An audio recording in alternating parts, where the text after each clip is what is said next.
Hello everyone, good morning সবাইকে। দেখো সকালবেলা সব কাজ শেষ করে সুন্দর করে স্নান করে নিলাম। স্নান করে যে আমি একটা ক্রিম লাগাইতেছি মুখে, এই ক্রিমটা খুব ভালো। তারপরে আমি সুন্দর করে সিঁদুর পরে নিলাম, পরে তারপরে নিচের থেকে ফুল নিয়ে আসি। আজকে কতগুলো আবারও ফুল পাইছি, লাল জবা ফুল আর সাদা ফুল। তারপর আমি ঠাকুর মুছে নিলাম, ঠাকুর আসন টাসন সব মুছে নিয়ে সুন্দর করে তারপর ঠাকুরের বাসন টাসন ধুয়ে নিয়েছি। আগে সেটা আমি ভিডিও করতে পারিনি।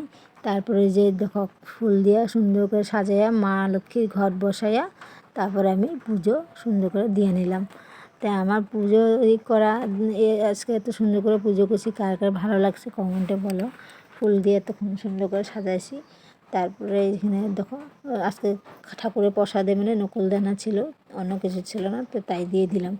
তারপরে এই যে দুপুরবেলা যে কাপড়গুলো শুকিয়ে গেছে, তো সব কাপড়ে যে উঠাই নিতেছি। বৃষ্টি বৃষ্টি ভাব করতেছে, আবারও কোন সময় বৃষ্টি আসে কোন সময় রৌদ্র আসে কোনো ঠিক নাই।